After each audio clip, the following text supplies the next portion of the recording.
El tema del día de hoy es peligro procesal y pena probable en la prisión preventiva.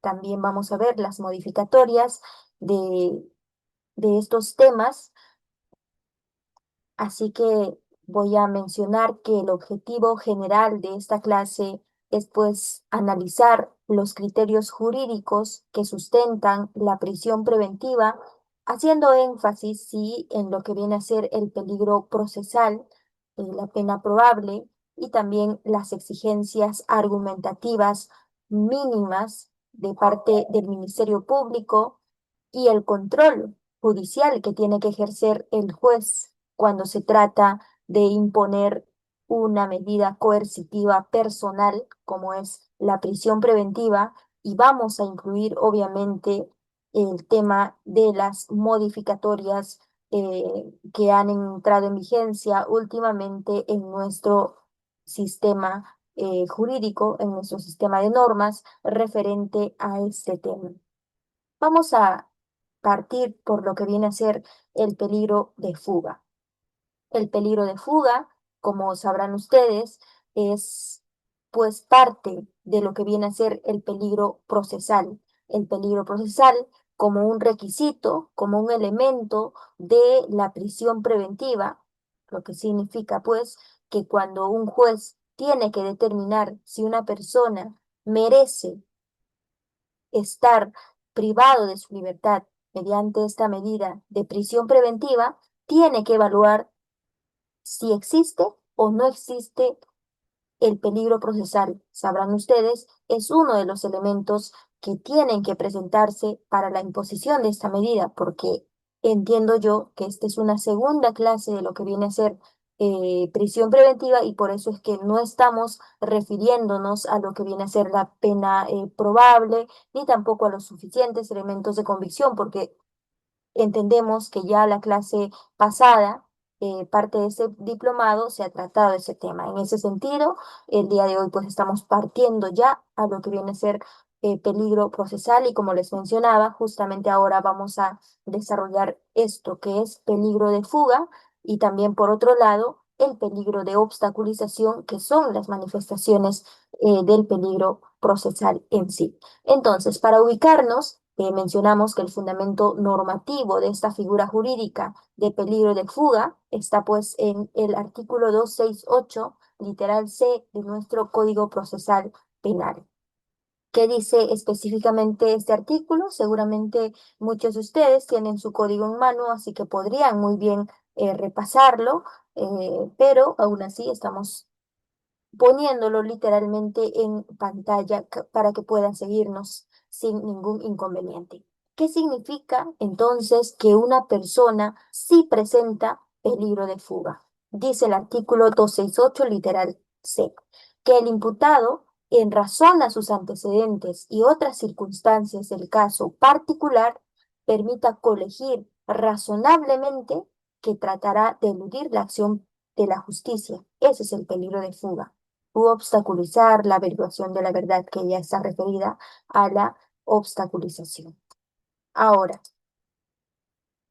el fundamento específico del peligro de fuga, pues lo encontramos en el artículo 269, porque justamente en este artículo eh, se indica que para calificar si existe o no existe peligro de fuga, el juez va a tener en cuenta qué cosas. Uno, el arraigo en el país del imputado, determinado por el domicilio, residencia habitual, asiento de familia y de sus negocios o trabajo y las facilidades para abandonar definitivamente el país o permanecer oculto. Y dos, la gravedad de la pena que se espera como resultado del procedimiento.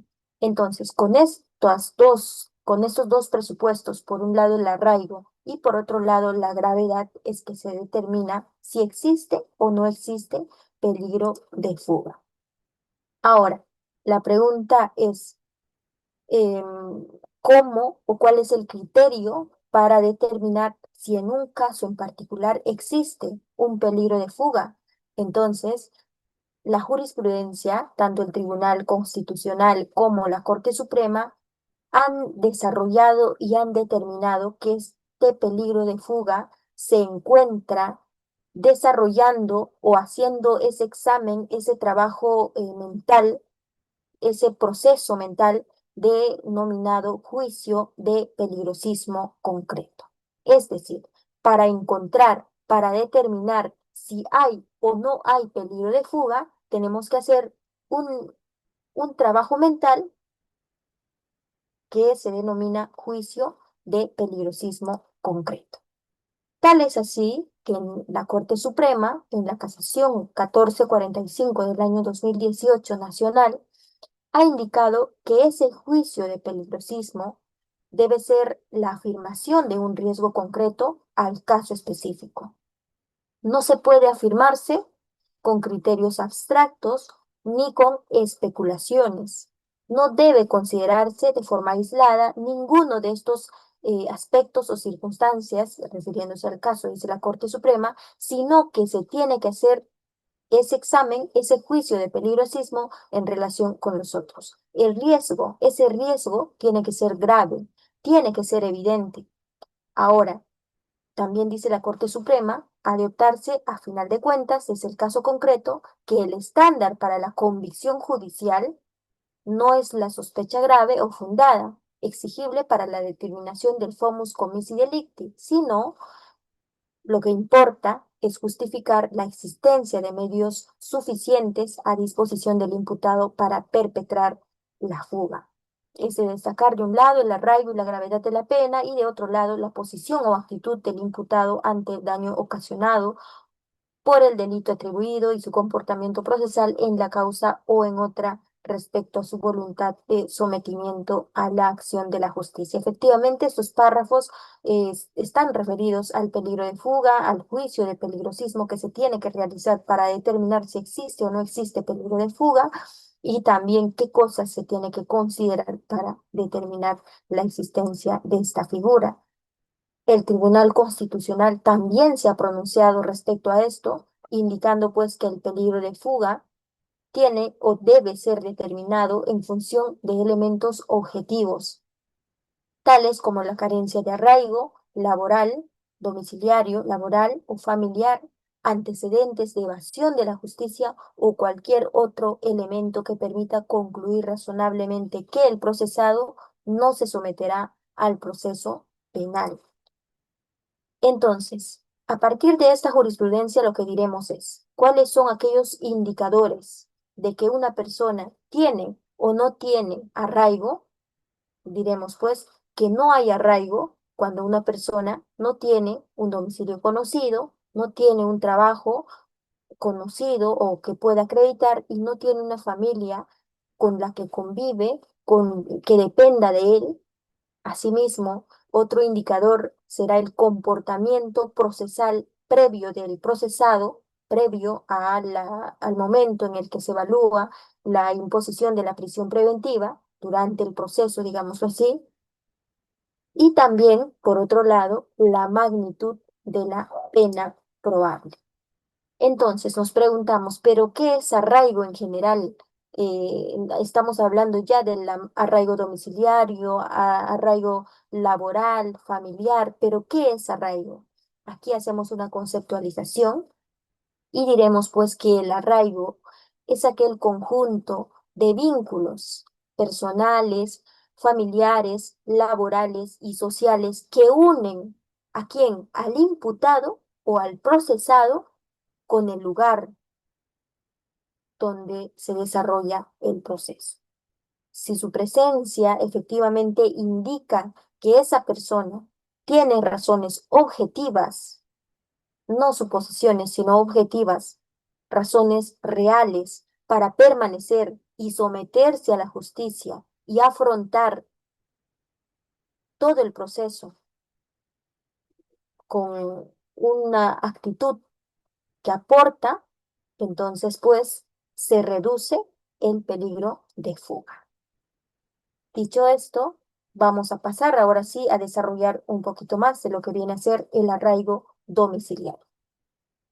¿Qué es tener arraigo domiciliario? Obviamente, tener una residencia, una permanencia fija y conocida. Y por eso ponemos un ejemplo acá, que una persona, por ejemplo, vive en el distrito de San Borja desde hace 10 años, cuenta con un contrato de alquiler, por ejemplo, de una casa en la que habita, o también podría ser una persona que tiene una propiedad registrada en SUNAR y vive en esa casa. Entonces, no necesariamente la casa tiene que ser propia, no necesariamente esa persona tiene que decir vivo en ese lugar, sino que tiene que poder acreditarla para poder afirmar la existencia de un arraigo domiciliario. ¿Qué dice la Casación 47-2024 Puno, por ejemplo, respecto al arraigo domiciliario? Es aquel que permite que un procesado sea ubicado en un lugar específico por policías, fiscales y notificadores. Esto es importante. Esto es importante porque basta incluso, hay situaciones, hay jurisprudencia en la que se ha calificado de positivo, es decir, de que una persona sí tiene arraigo domiciliario con el hecho de que un notificador le haya podido notificar personalmente en su domicilio y ese procesado, por ejemplo, ha recibido la notificación y se ha dejado constancia. Esas situaciones pueden ser valoradas y también es importante tenerlo en cuenta. Otro argumento o otro fundamento que dice la Corte Suprema respecto al arraigo domiciliario es que la calificación del arraigo como uno de calidad o superlativo, bueno, acá estamos refiriéndonos a ese término donde decían, ¿existe arraigo de calidad o no? ¿No? ¿Verdad?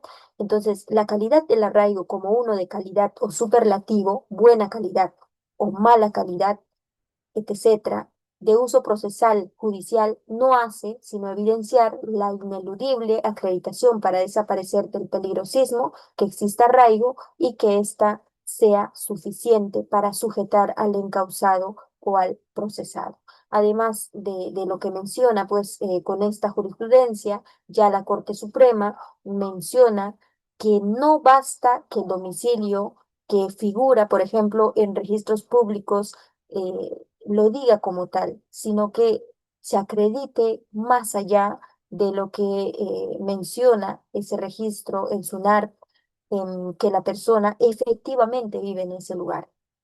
Debe tratarse de un lugar donde el procesado permanece, vive, se le puede notificar, por ejemplo, cuando se hace constataciones policiales, fiscales, se le puede encontrar en el lugar o que anteriormente haya sido notificado en ese domicilio y que esa persona ha recibido la notificación. Podría servir también para decirse que existe arraigo domiciliario. Ahora, ¿qué implica lo que acabamos de referir en la jurisprudencia en la práctica real? Que el arraigo domiciliario no se presume, el juez no la va a presumir, sino que el procesado sobre quien se pide la medida coercitiva personal de prisión preventiva tiene que acreditarlo. Como mencionamos, con pruebas objetivas, ya sea un contrato de alquiler, recibos de luz y agua, visitas domiciliarias e incluso podría presentar cédulas de notificaciones en la que notificadores anteriores e incluso en otros procesos le han notificado válidamente en ese domicilio. ¿Qué implica más esto? Que no se exige que el domicilio del procesado, del que dice que está viviendo, sea propio, que sea exclusivo, pero lo que sí se exige es que ese domicilio sea estable, que sea verificable por la autoridad. Asimismo, que la valoración del arraigo domiciliario no puede hacerse de manera individual, sino que tiene que hacerse de manera conjunta con todos los demás factores que exige la norma. Por ejemplo, el arraigo familiar, el arraigo laboral, cómo se comporta esa persona durante toda la investigación. Entonces, la valoración de si existe o no existe el arraigo domiciliario no es individual, sino es en conjunto. Dejamos constancia de ello y pasamos a lo que viene a ser el arraigo familiar. ¿Qué significa tener arraigo familiar? Tener vínculos, obviamente, tener familiares estables en ese lugar, en ese domicilio que se está mencionando. Por ejemplo, convive con sus hijos menores y cuando los hijos son menores, muchas veces los menores son dependientes de sus padres y el padre tendría que acreditar incluso esa dependencia respecto a los hijos que tiene. No solamente pueden vivir en ese domicilio o no solamente se exige, por ejemplo, la dependencia respecto de los hijos menores, sino también pueden incluso haber hijos adultos, hijos mayores de edad, pero que dependen, pero que están a cargo de ese procesado. Y no solamente podrían ser hijos, podrían ser también padres, abuelos, que dependen efectivamente de esa persona procesada y esta persona tiene que acreditarla. La Corte Suprema, en esa misma casación que hemos mencionado hace un momento, 1445-2018, indica que el arraigo familiar, así como el domiciliario y laboral, tiene que ser evaluado no de forma aislada, sino de forma conjunta. Reitera esa importancia de la valoración cuando se trata del arraigo. Asimismo, también aquí resaltamos lo que dice la Corte Suprema en la Casación 1215 del año 2019, por ejemplo, la existencia de hijos menores de edad y vínculos familiares estables en el lugar del proceso puede constituir un elemento de arraigo, siempre y cuando se acredite con elementos objetivos y no se invoque de forma genérica. Aquí la Corte Suprema pues menciona lo que ya veníamos diciendo en un momento. No podemos decir simplemente siendo procesados, yo soy una persona que tiene 5 hijos, son menores de edad o son estudiantes universitarios, dependen de mí. No basta con solamente afirmarlo, sino que se tiene que probar esa situación, se tiene que acreditar y obviamente aquí pues juega un rol muy importante ese tema de la dependencia económica. No basta que vivan en su casa, sino también que las demás personas, es decir, los hijos menores o mayores que vivan con él, dependan de ese procesado. Asimismo, pasamos a lo que viene a ser el arraigo laboral, lo que significa tener un empleo formal o una actividad económica estable.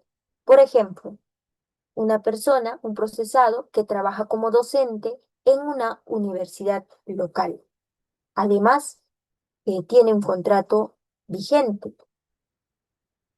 ¿Puede esta persona, puede este procesado acreditar el arraigo laboral?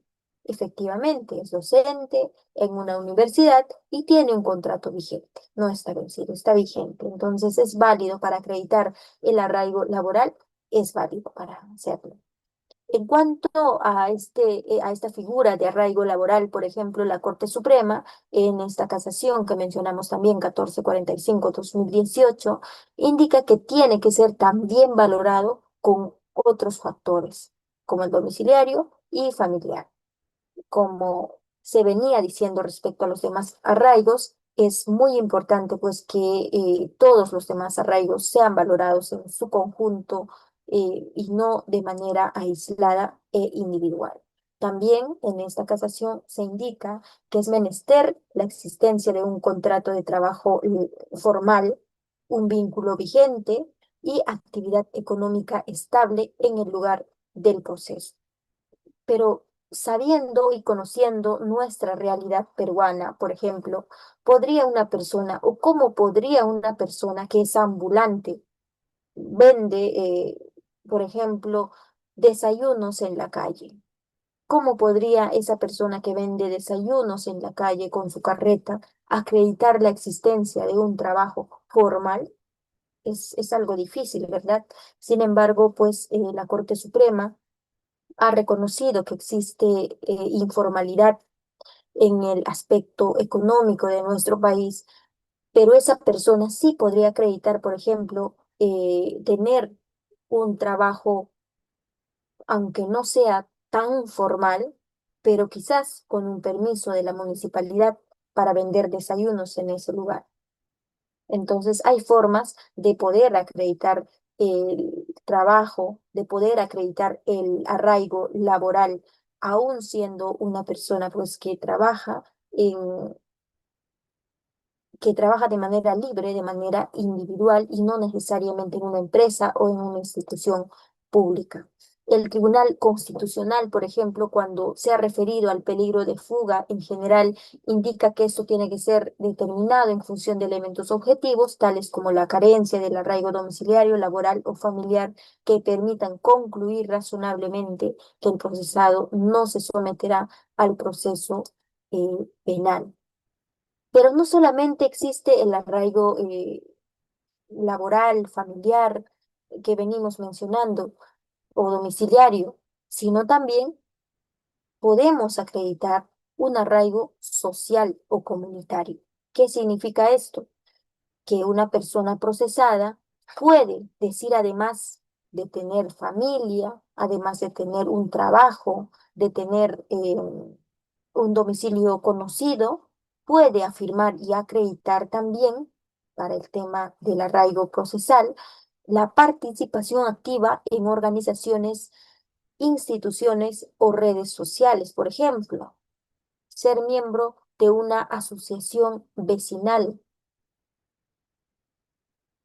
Él puede acreditar su participación, puede acreditar un arraigo social con el hecho de ser miembro de una asociación vecinal, porque en las juntas vecinales se nombran directivas, se nombran representantes y esos nombramientos no son solamente verbales. Muchas veces esas juntas vecinales también manejan libros, también manejan actas y se deja constancia en esas actas quiénes son los miembros.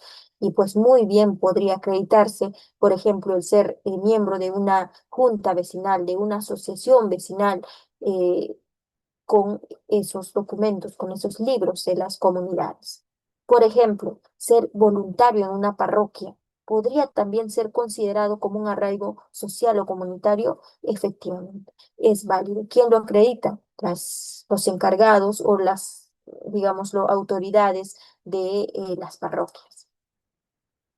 ¿Qué dice la Corte Suprema? De igual forma, indica pues que el arraigo social, como el domiciliario, familiar y laboral, tiene que ser valorado en forma conjunta. Esto estamos reiterando y es pues muy importante, ¿no? De igual forma, respecto al arraigo social, tenemos aquí la Corte Suprema nuevamente indica que la participación activa en organizaciones sociales, religiosas o comunitarias puede constituir un elemento de arraigo social, siempre que se acredite con medios objetivos. Hay que tener en cuenta esto y no solamente mencionarlas, no solamente indicarlas o afirmarlas verbalmente, sino con documentos, con actas u otro tipo de elementos que puedan dejar constancia, que puedan acreditar que efectivamente participe en algún tipo de comité, tiene algún cargo que está asumiendo, tienen que ser en realidad actividades que se pueden verificar, no solamente decirlas verbalmente, sino poder acreditarlas.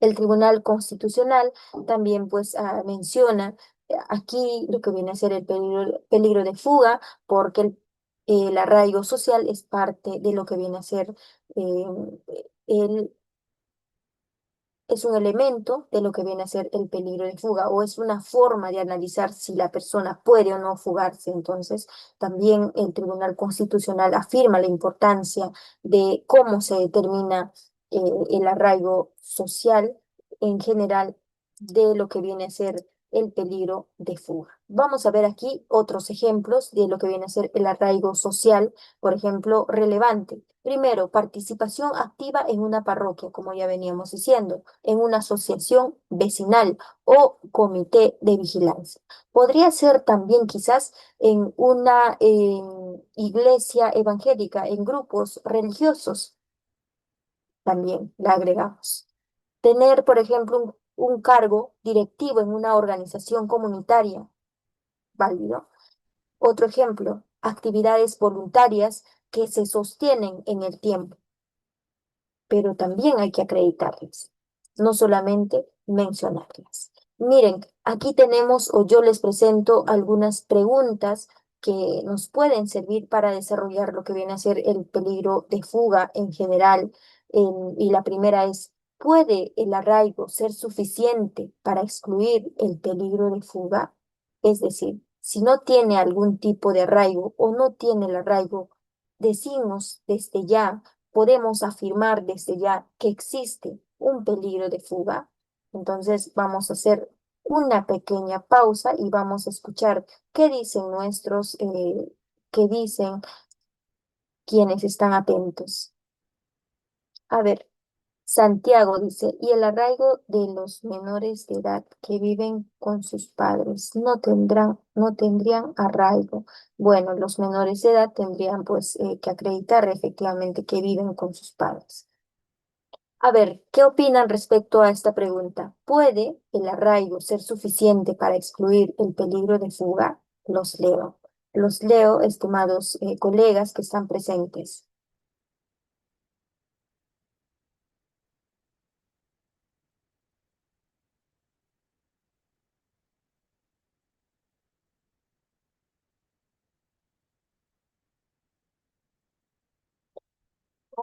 Camilo y Elguera dice, depende del caso en concreto. Claro, depende muchísimo de qué tipo de caso se esté evaluando, ¿no?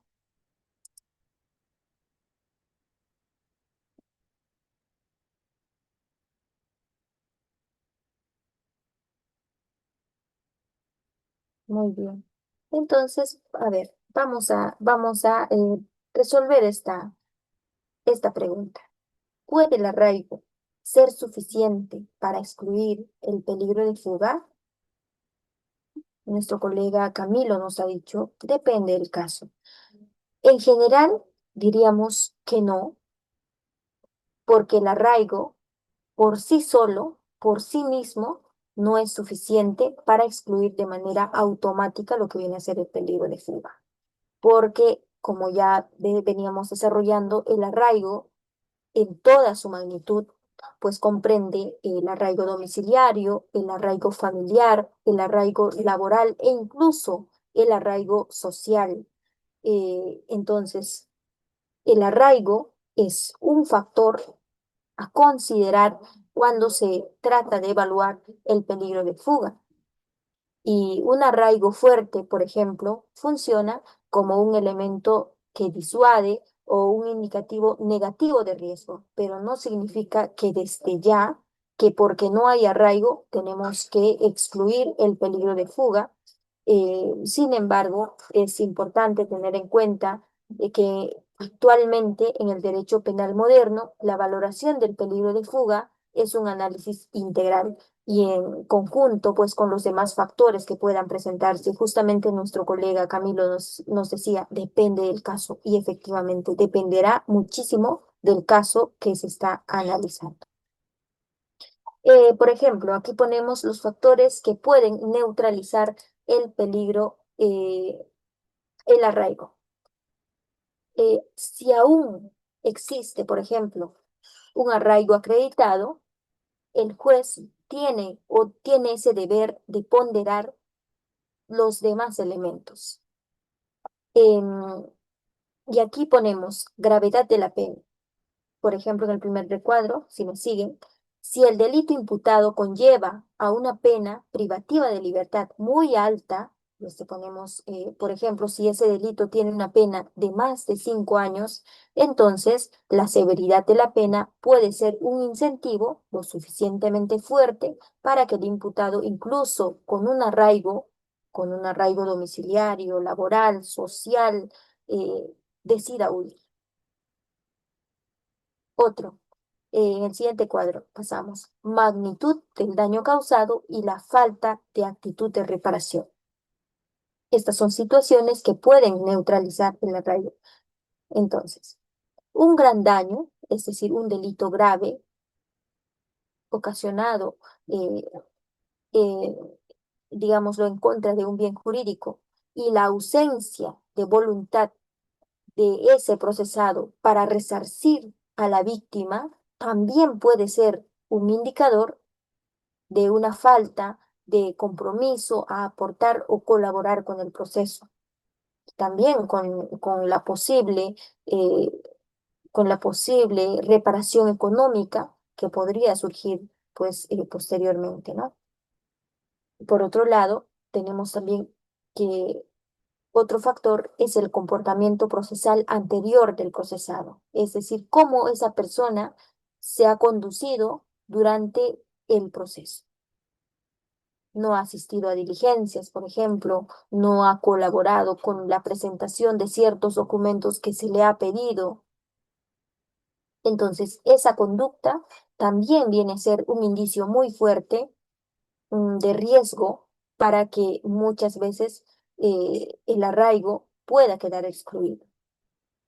Aunque hay arraigo, pero esa persona no se ha comportado adecuadamente, no ha aportado a la aclaración de los hechos o al menos de presentar lo que se ha requerido, de presenciar las declaraciones eh, o de realizar ciertas diligencias, participaciones, por ejemplo, en deslacrados, cualquier otro tipo de diligencias, podría considerarse que esa persona no tiene un adecuado comportamiento procesal.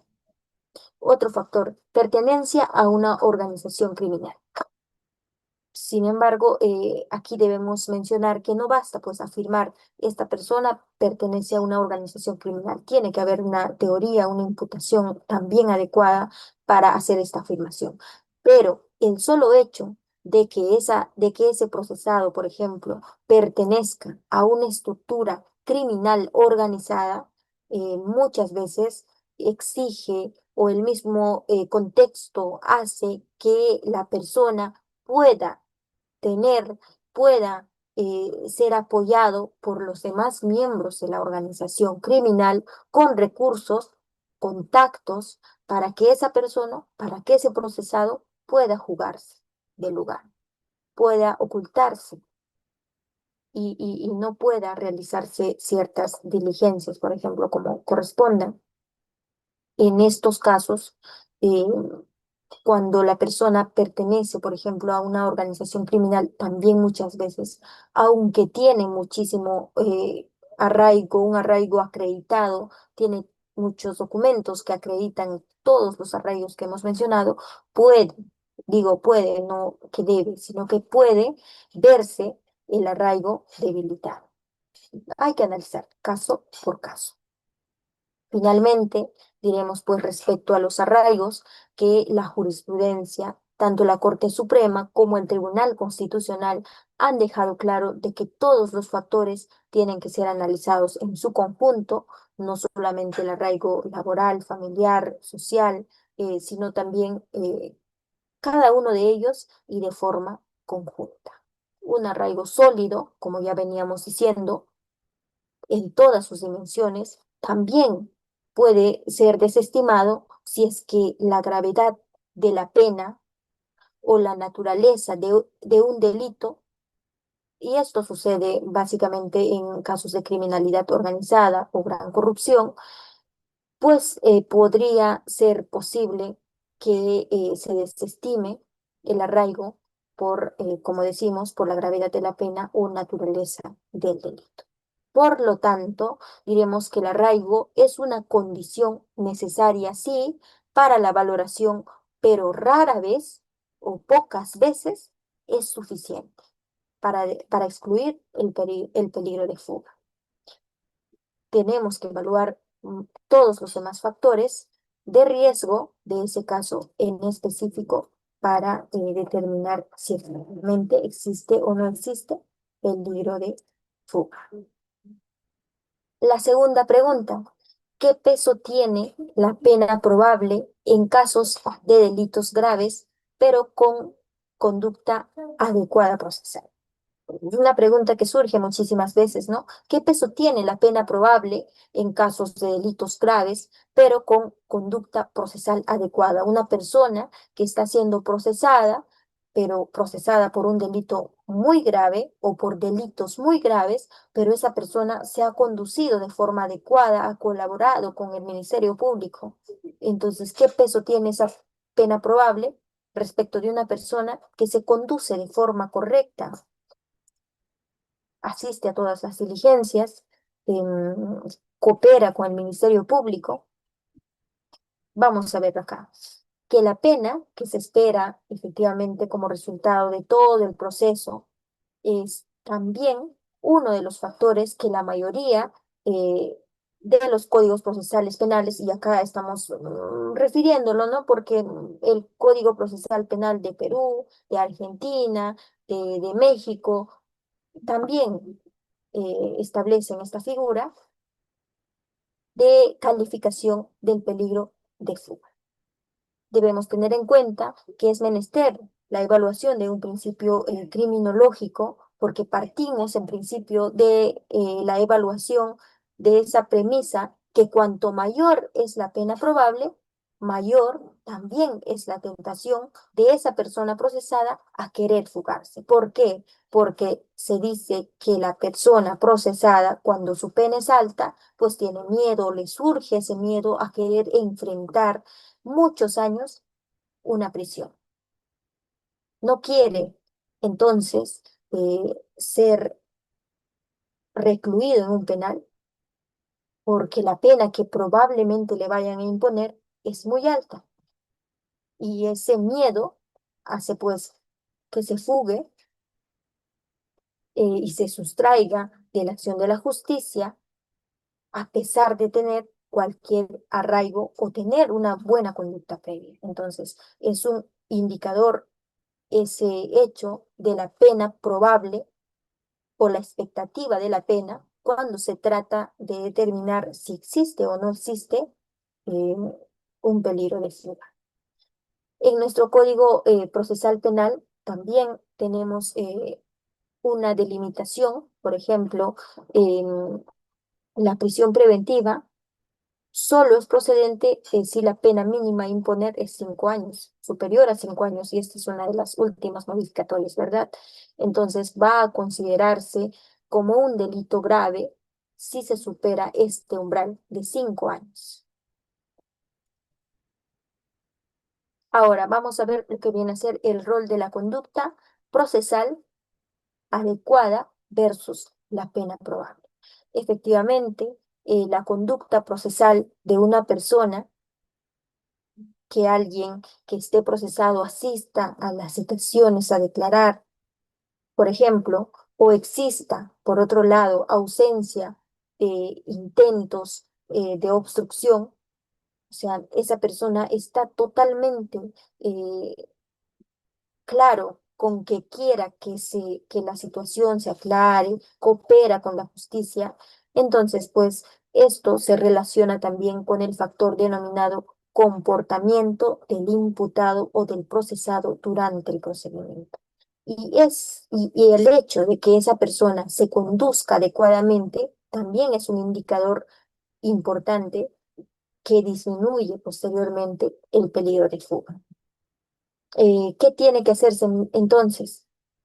Se ponderan esos factores y cuando el juez evalúa lo que viene a ser la conducta procesal y la pena probable, efectivamente va a tener que hacer ese análisis de ponderación entre los factores que indican riesgo, alta pena probable y, por otro lado, las que mitigan ese alto riesgo, arraigo fuerte y buena conducta procesal. También diremos que la buena conducta procesal pues es un contrapeso efectivamente de lo que viene a ser ese alto riesgo de esa pena también alta y probable que se podría potencialmente imponerse a la persona, ya que la buena conducta procesal y el arraigo actúan como contrapesos si el imputado tiene un arraigo comprobado, tiene que ser comprobado, y una adecuada conducta, una conducta impecable. Un ejemplo de ellos les pongo aquí. Ha asistido a todas las diligencias a las que ha sido citado. Entonces, estos elementos pueden ser suficientes para neutralizar el riesgo de fuga. Una persona con conducta procesal adecuada tiene arraigo debidamente acreditado. Entonces, esas situaciones hacen que una persona pueda neutralizar o pueda decirse en todo caso que no tiene riesgo de fuga. Aquí llegamos a una conclusión entonces que la gravedad de la pena no es el único criterio para dictar prisión preventiva, aunque esa pena puede ser altísima, sino que también tiene que evaluarse con la conducta del procesado, con los arraigos que pudiera tener. Sin embargo, también aquí hay algo muy importante, por ejemplo, esa alta pena probable genera una presunción de riesgo de fuga, sí, pero si el delito es muy grave, por ejemplo, y la pena esperada también es alta, la exigencia de un arraigo y una buena conducta procesal es mucho más estricta y también tiene que ser de mayor calidad. De esa forma, y solamente de esa forma, va a poder ser una forma, un criterio, una herramienta de poder disuadir, de poder querer eliminar ese riesgo de fuga. Entonces, la pena probable en delitos graves tiene un contrapeso determinante, pero la buena conducta procesal también es importante, es uno quizás de los principales elementos que puede lograr equilibrar la balanza a favor de la libertad, siempre y cuando sea acreditada, siempre y cuando sea verificable, sobre todo que sea constante. Y pues esta situación de ser suficiente, objetiva, tiene que ser sobre todo eh, acreditada con documentos. Pasamos aquí a lo que viene a ser el peligro de obstaculización. Por otro lado, esta es otra de las manifestaciones del peligro procesal. Ya hemos desarrollado lo que viene a ser el peligro de fuga. Ahora nos vamos a lo que viene a ser el peligro de obstaculización. De igual forma que en el anterior caso vamos a referirnos en principio al fundamento normativo, que está referida en el artículo 268, literal C de nuestro Código Procesal Penal, eh, cuando aquel imputado, en razón de sus antecedentes y otras circunstancias del caso particular, permitan colegir razonablemente que tratará de eludir la acción de la justicia u obstaculizar la averiguación de la verdad. Entonces, nuestro Código Procesal Penal también regula esta situación, pero para determinar si existe o no existe el peligro de obstaculización, nuestro Código Procesal Penal también desarrolla esta situación en el artículo 269, indicando que para calificar esta situación debe tenerse en cuenta lo siguiente. Primero, que ese procesado destruirá, modificará, ocultará, suprimirá o falsificará elementos de prueba.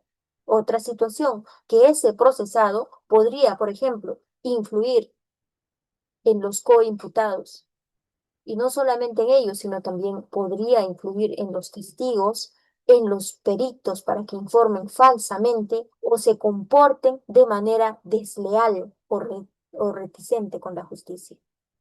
Y tercera situación es que ese procesado podría, por ejemplo, inducir a otros a realizar ciertos comportamientos que no permiten aclarar lo que el Ministerio Público está investigando.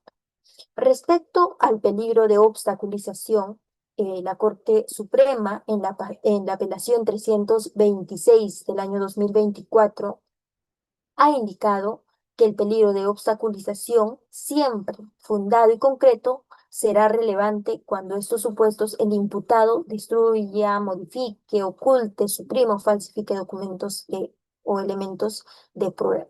Las maniobras obstructoras, la concreta disposición del sujeto a ocultar pruebas, por ejemplo, dice la Corte Suprema, no se presumen, como tampoco se presumen el peligro de fuga. El peligro de obstaculización tampoco se puede presumir. Este riesgo, por un lado, señala la Corte Suprema, tiene que ser razonablemente confirmado. Y por otro lado, debe ser tan grave, es decir, el peligro de obstaculización tiene que ser muy grave como para eh, poder obstruir, para poder inferir en que no se va a poder realizar una averiguación correcta. Yo no sé si están pudiendo observar los PPTs o solamente yo lo estoy observando. ¿Podría alguien confirmarme, por favor?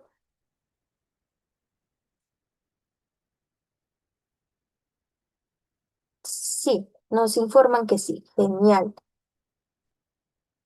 Sí se ve, muy bien. Pensé que solamente yo estoy viendo los PPTs y me interesa que también ustedes lo tengan presente para que puedan hacer apuntes, quizás del número de una jurisprudencia o hacer apuntes textuales de lo que ha dicho la Corte Suprema. Entonces, me interesa. ¿Qué más dice la Corte Suprema? Que ese riesgo de obstaculización debe respetar la garantía de defensa procesal. Entonces se tiene que evitar considerar como obstrucción, por ejemplo, que un procesado no declare, que un procesado guarde silencio. Esa situación no se puede considerar que un procesado no declare, no se puede considerar como una situación de obstrucción. Nos ha dicho la Corte Suprema claramente en esta apelación 326 del año 2024. Entonces, a partir de lo que acabamos de mencionar, de la jurisprudencia, de la sentencia de la Corte Suprema, diremos pues que para establecer que existe peligro de obstaculización, en principio debemos afirmar que hay un hecho concreto y razonable, acreditado, no hipotético, no presumido, sino razonable y objetivo. Por otro lado, también tiene que ser grave esa situación al punto de que no se pueda neutralizar con medidas gravosas. Tiene que ser una situación compatible con el derecho de defensa. No tenemos que confundir de ninguna manera, por ejemplo, el guardar silencio o falta de colaboración con el Ministerio Público en la investigación con lo que viene a ser obstrucción. Muchas veces se ha dicho incluso a la práctica de defensa, a la presentación de escritos frecuentes, que podría ser una forma de obstrucción, pero se tendría también que evaluar caso por caso, pero esta casación desde ya nos deja claro que no podemos confundir al ejercicio del derecho como parte de una obstrucción para escapar o eludir la justicia. ¿Cuáles son aquellos elementos típicos del peligro de obstaculización? ¿Qué hechos concretos, qué situaciones concretas tienen que presentarse para decir que efectivamente existe un peligro de obstaculización? Por un lado, nuestro código lo decía, pero lo vamos a repetir acá. Influencia sobre testigos, peritos o coimputados. Alteración, destrucción o también ocultamiento de pruebas materiales. Por ejemplo, en el tercer cuadro dice coordinación con terceros para manipular la investigación.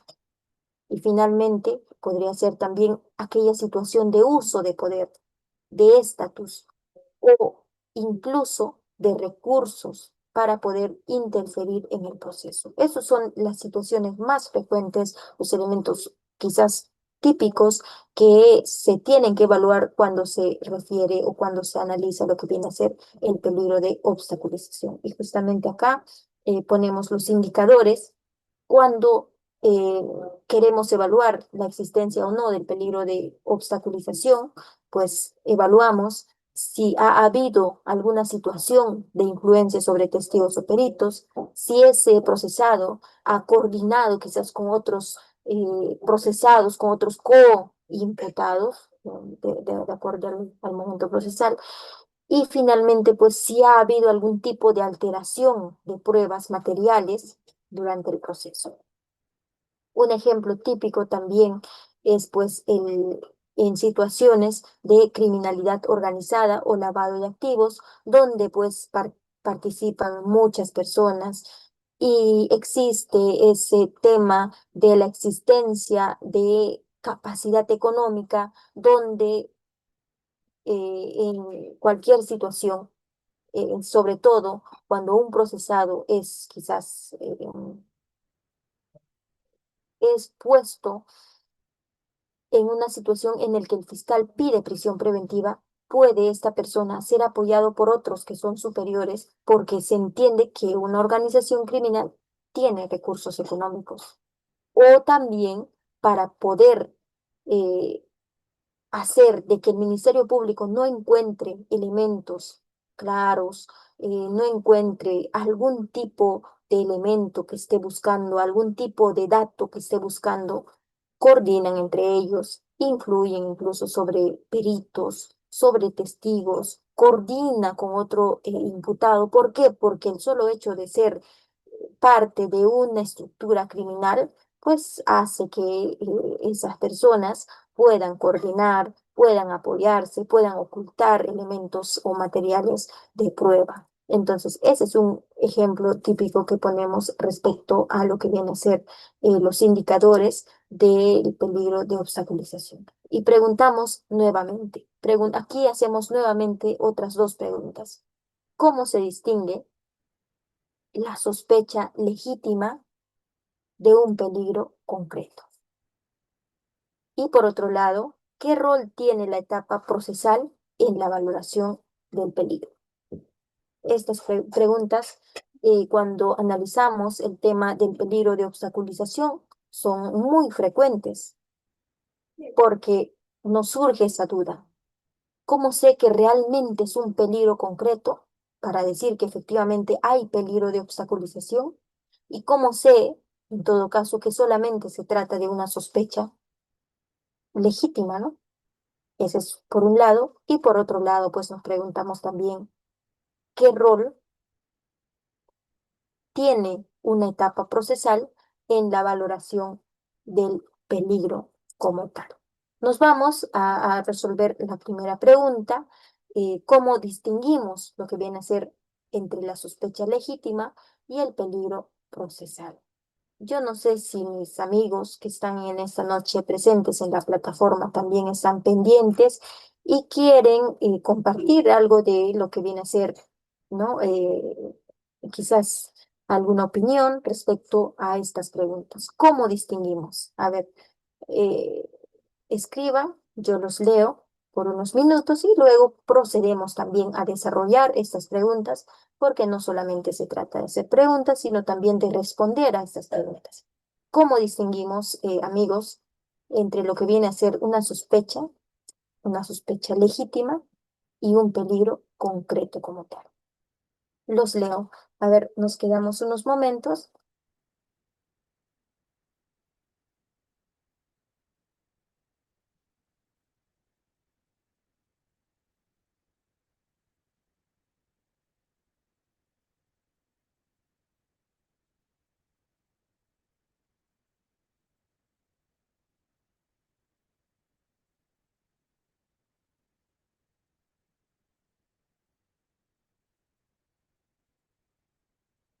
Camilo nos está escribiendo.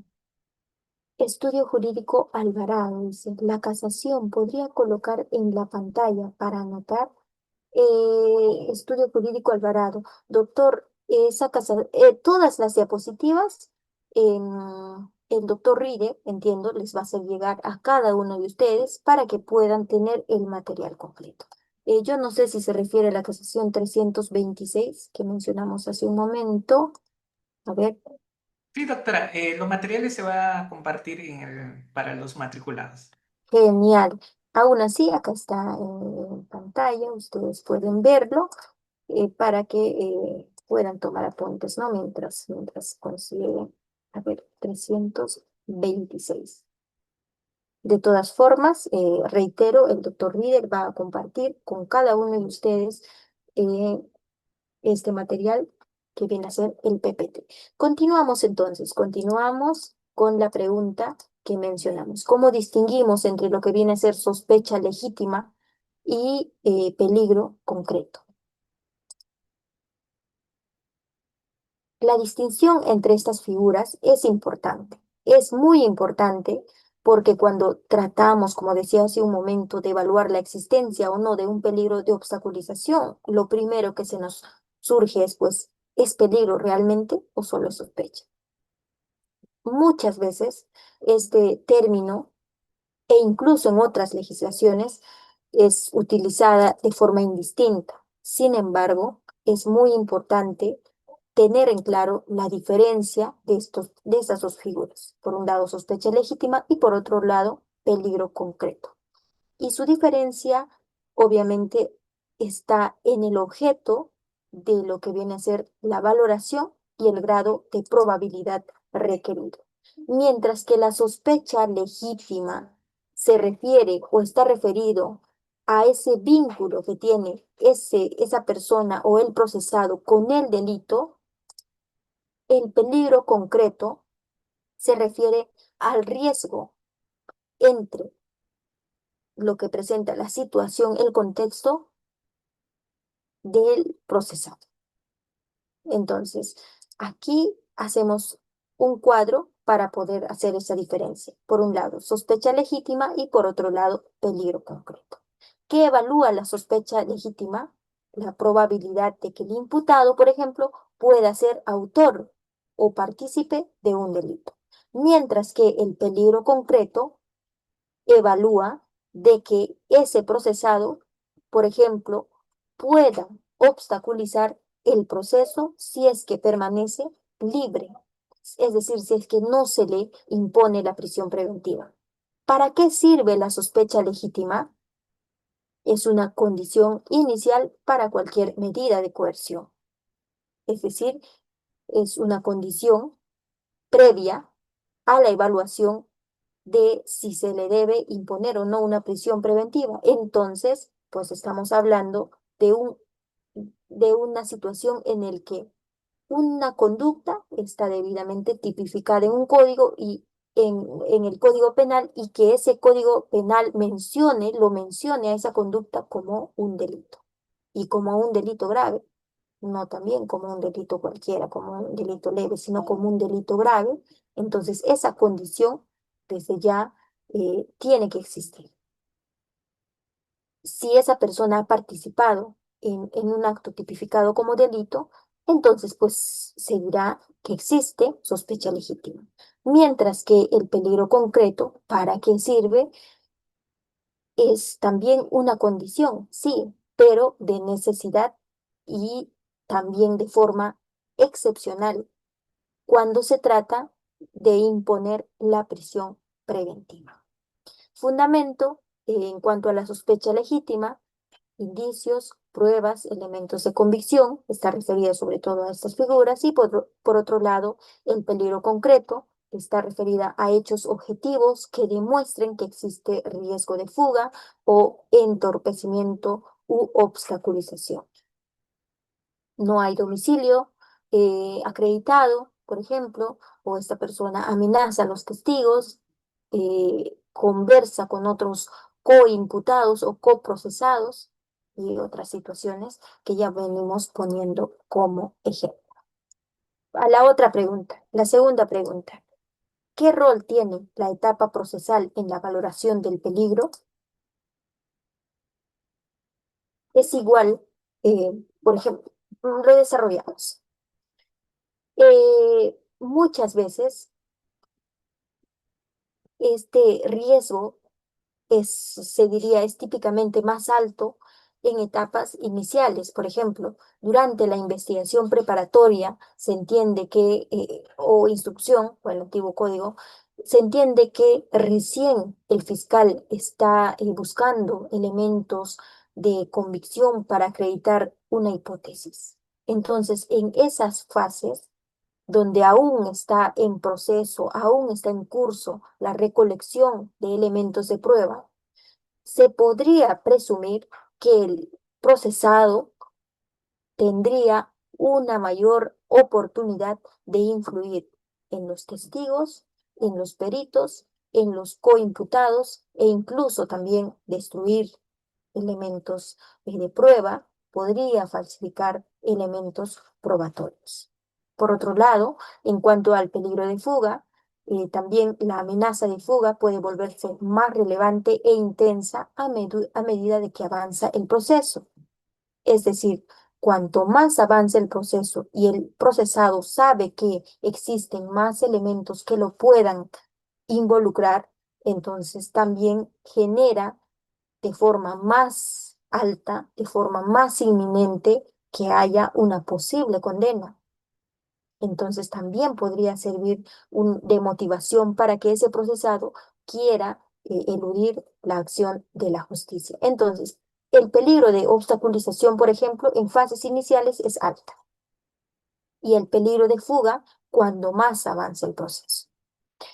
Recordemos y no olvidemos que es muy importante que el procesado tenga un comportamiento procesal, tenga una conducta adecuada durante el proceso, en cada etapa del proceso, efectivamente. Dicho esto, habiendo desarrollado lo que viene a ser el peligro de fuga y obstaculización, manifestaciones del peligro procesal, vamos a pasar a lo que viene a ser la pena probable a imponer. Este también es un criterio que se utiliza en el análisis del peligro de fuga dentro de la prisión preventiva, pero tenemos que tener en cuenta que no es una pena anticipada. No funciona como una pena anticipada, sino como una forma de referir, como una forma de afirmar la existencia de un riesgo procesal. ¿Cuál es su función entonces de lo que viene a ser esta figura de pena probable? Es pues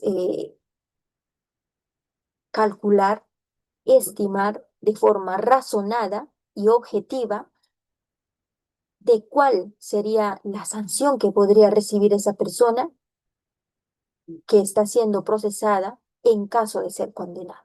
Es una expectativa futuro, sí, porque en el momento que se pide la prisión preventiva, pues se está haciendo un cálculo para afirmar que esa persona sí podría ser sancionada y con una pena determinada. Entonces, no es una pena como tal, sino es una expectativa, es una presunción, pero a futuro. ¿Qué dice el Tribunal Constitucional sobre esta figura? Dice que la prisión preventiva no puede sustentarse únicamente en la gravedad del delito ni en la pena probable a imponerse, sino que tiene que estar acompañada de otros elementos objetivos que permitan acreditar el peligro de fuga.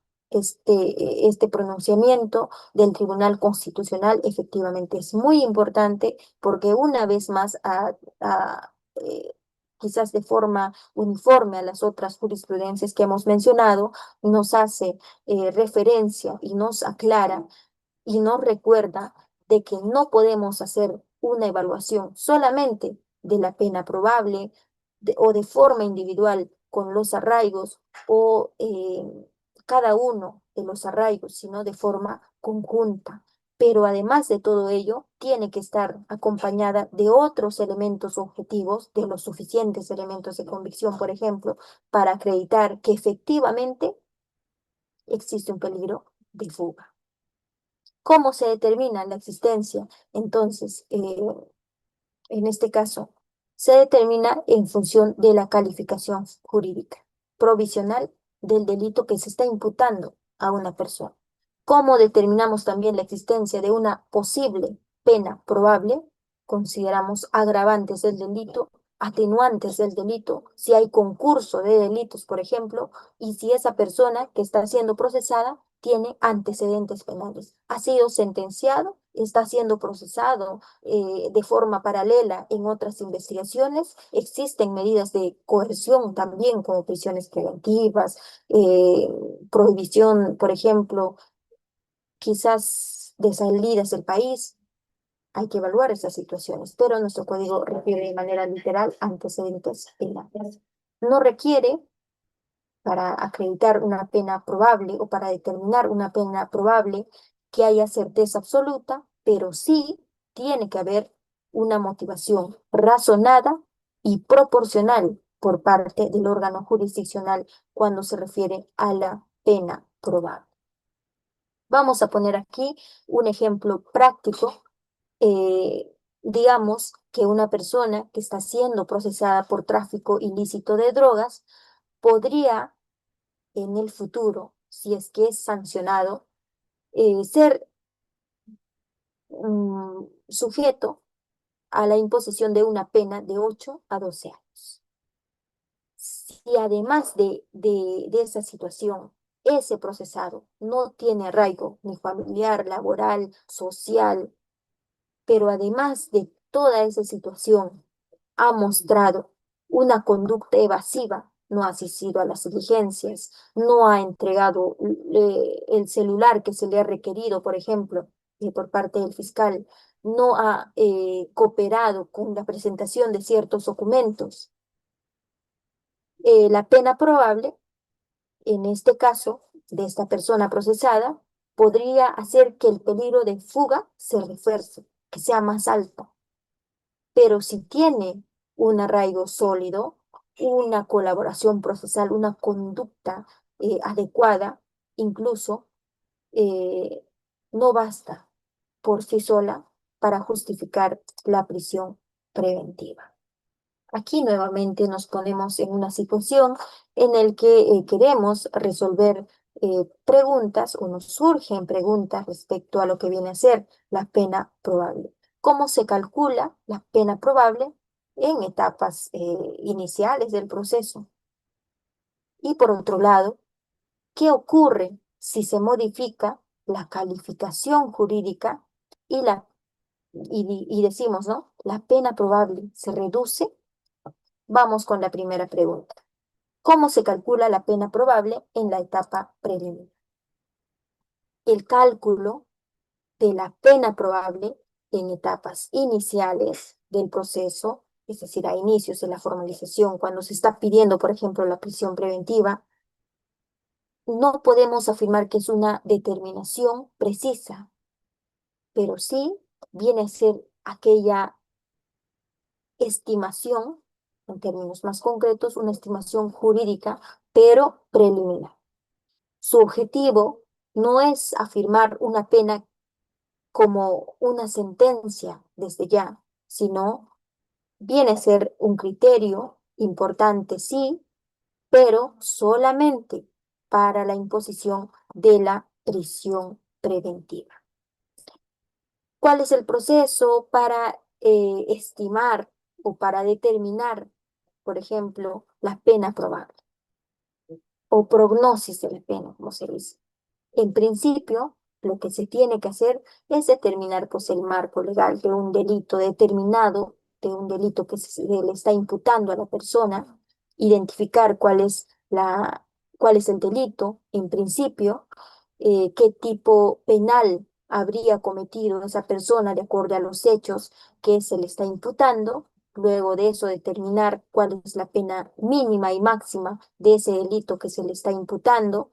Por ejemplo, aquí ponemos un ejemplo, si sería de 6 a 12 años ese 6 a 12 años sería el marco inicial que se tendría que considerar.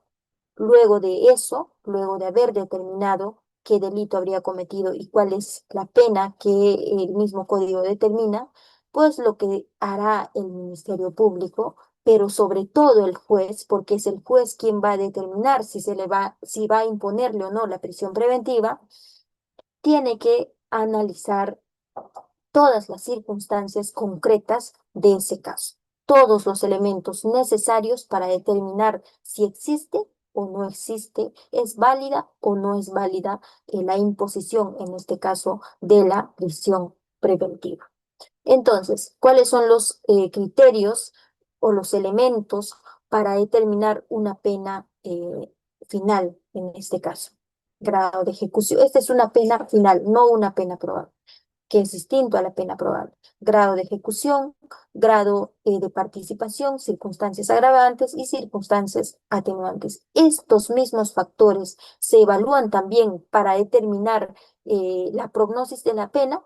Efectivamente, y justamente en esta parte derecha del cuadro ponemos el desarrollo de cada una de de estos factores para tenerlo más claro. Aún así, se las dejo ahí porque ya hemos desarrollado lo que viene a ser los elementos de la pena probable y quizás ustedes quieran profundizar un poco más. En conclusión, respecto a la prognosis de la pena o la pena probable, diremos que es el juez e incluso el fiscal cuando hace el requerimiento de prisión preventiva.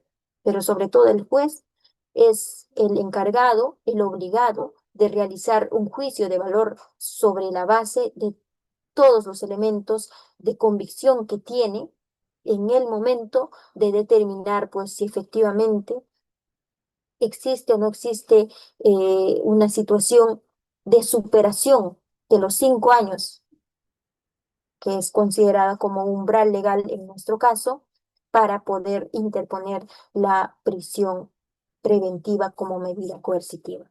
Por otro lado, si la prognosis, por ejemplo, si la prognosis de la pena es inferior a los 5 años, entonces no va a proceder la prisión preventiva. Podría muy bien el juez optar por otras alternativas, no necesariamente la imposición de una prisión preventiva. Y si esa pena probable es superior a los 5 años, entonces pues se cumplirá con ese criterio, con ese requisito, elemento objetivo de gravedad de pena y esa situación hace que se incremente el peligro de fuga, entonces en estos casos sí se podría imponerse la prisión preventiva.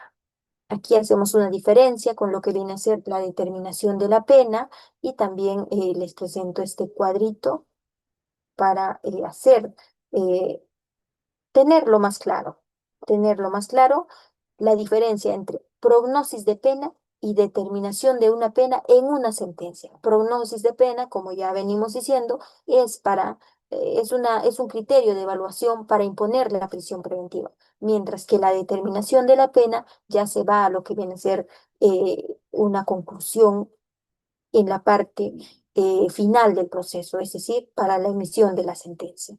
¿Cuál es el propósito entonces de hacer una evaluación en la etapa preliminar, en la evaluación de imposición de una prisión preventiva, por ejemplo? Sirve sirve como un criterio objetivo si imponemos o no imponemos la prisión preventiva. Mientras que en la sentencia, determinar la pena es pues fijar una pena exacta que la persona a quien se le imponga va a tener que cumplirla. ¿Cómo calculamos entonces esa pena probable en la imposición de la prisión preventiva? Con los documentos que se tienen en su momento, con los documentos que presenta el Ministerio Público al momento de pedir la prisión preventiva.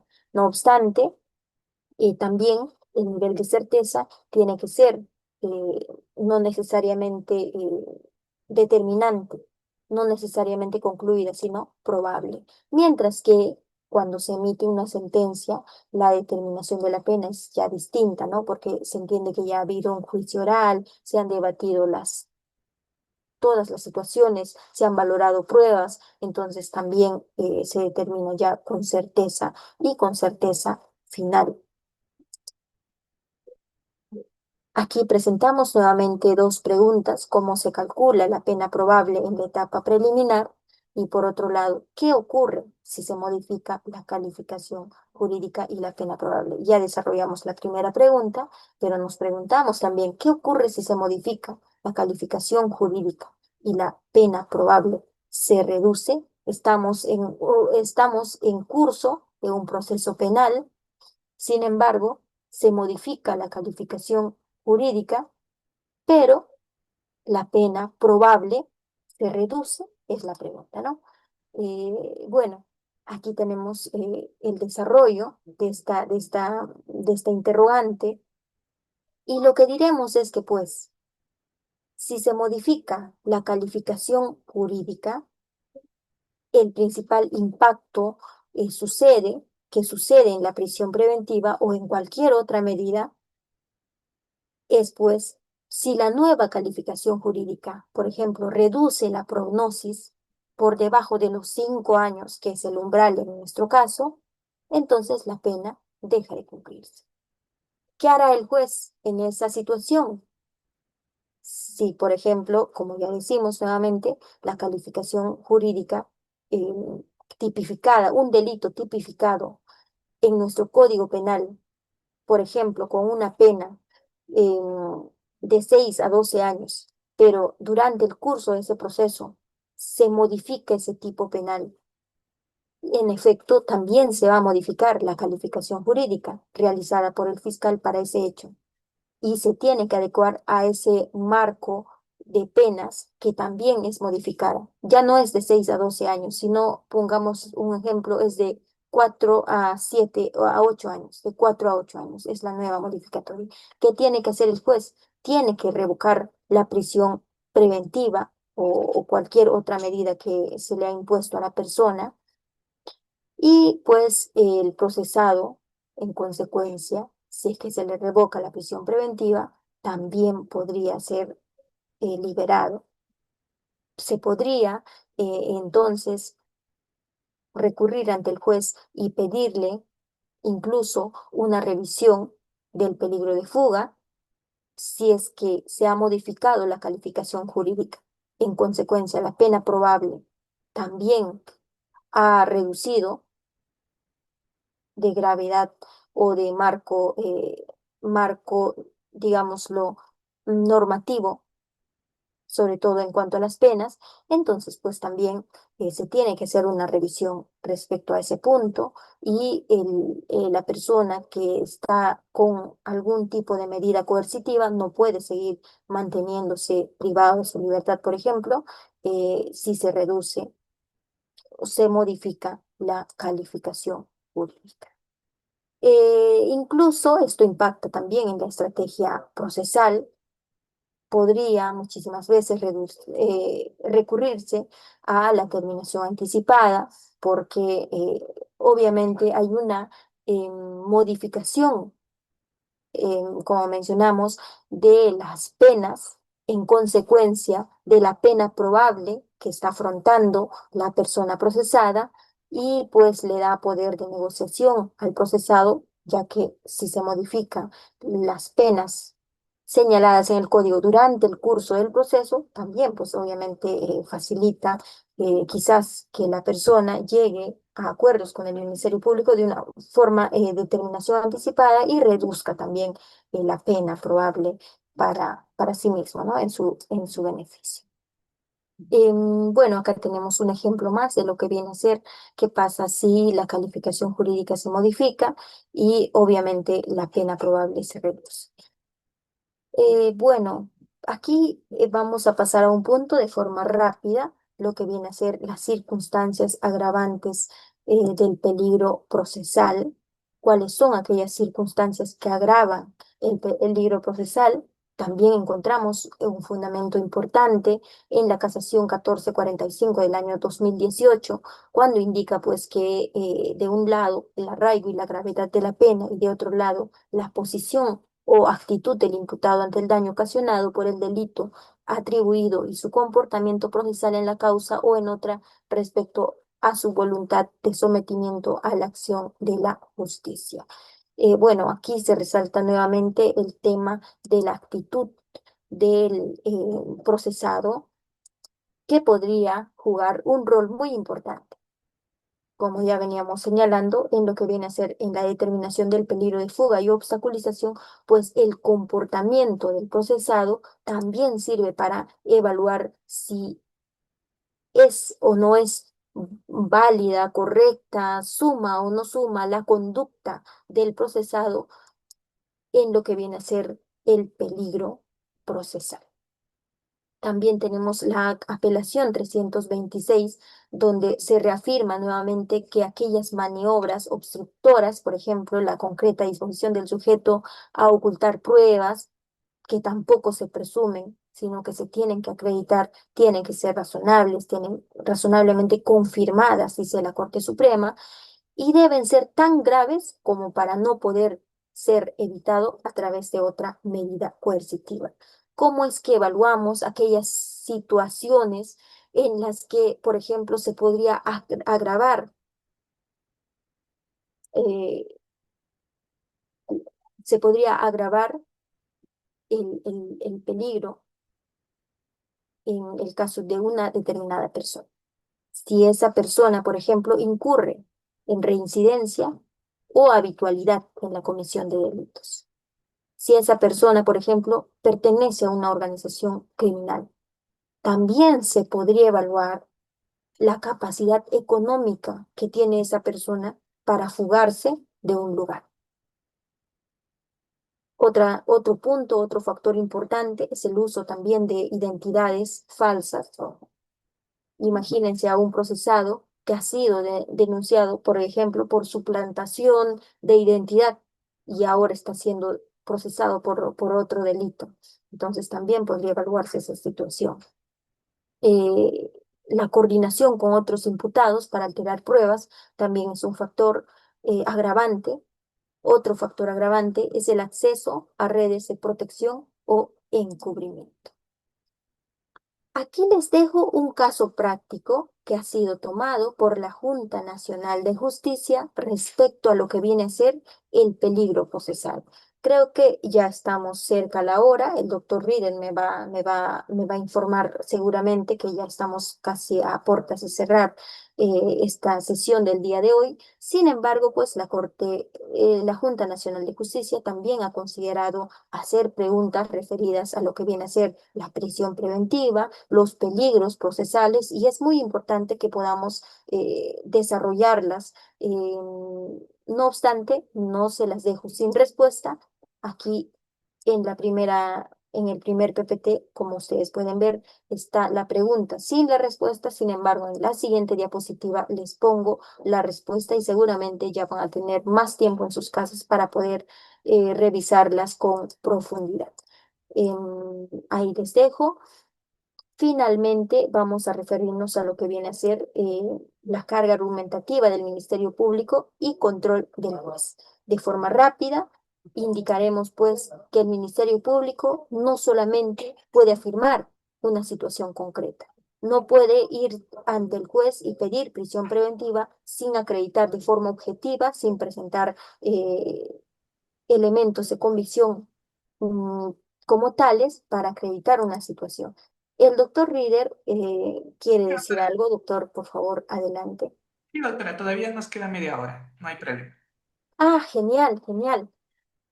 Muy bien. Entonces, el doctor Reader nos dice que aún nos queda media hora, entonces continuamos con tranquilidad. Como decíamos, el Ministerio Público no puede simplemente ir ante un juez y pedir prisión preventiva, sino que tiene que ser una argumentación concreta, no genérica, no puede basarse en presunciones. Tiene que presentar elementos objetivos para acreditar lo que está indicando.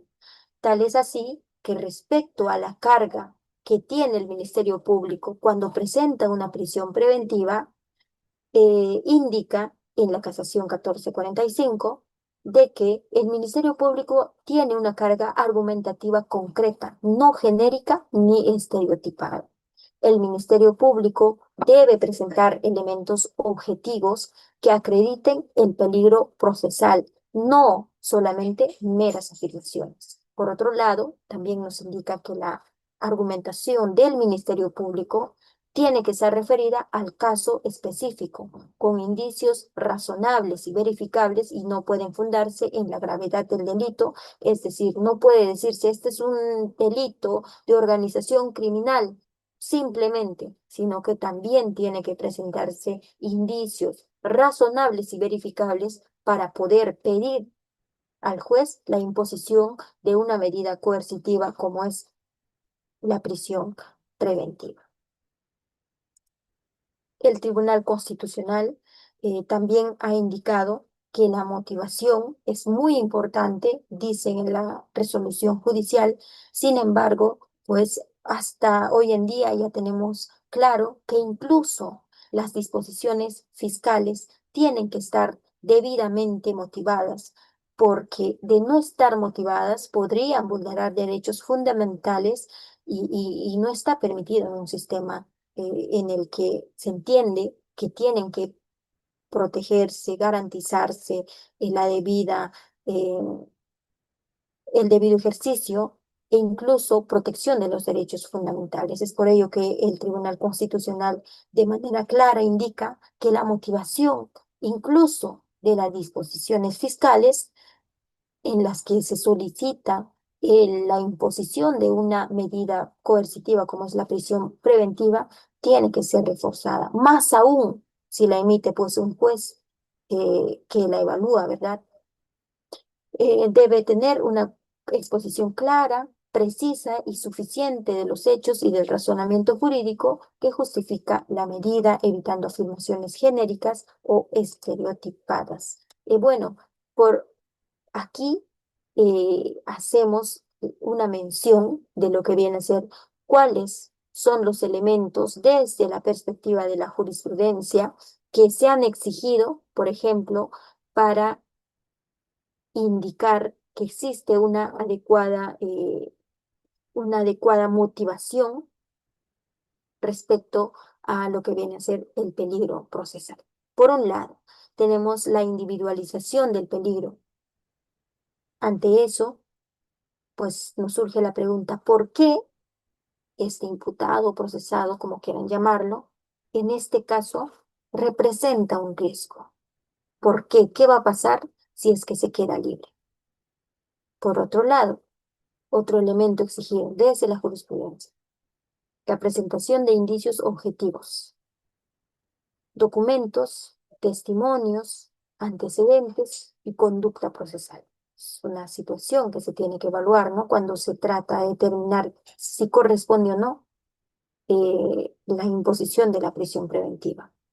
También se tiene que analizar si existen otras medidas coercitivas alternativas y esto pues se va a realizar en razón de la gravedad del delito o por la pena probable.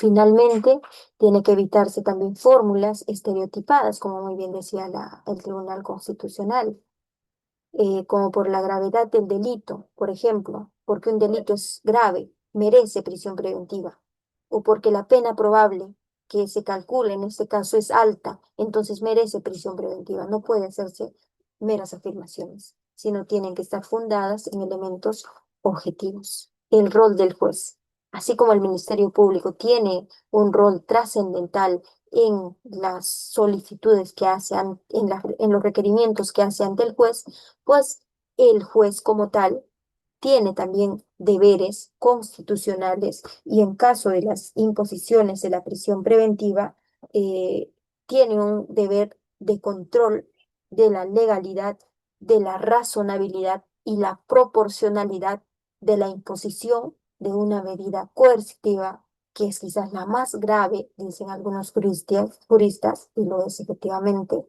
como la prisión preventiva.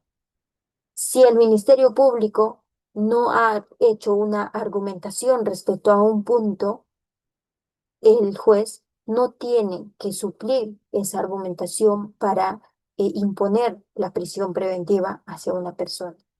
No es su deber.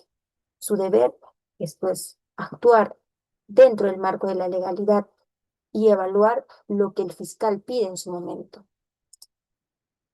La Corte Suprema aquí también señala que es muy importante la argumentación del Ministerio Público si el fiscal no acredita el peligro procesal con elementos objetivos y razonados, el juez debe declarar infundada la solicitud.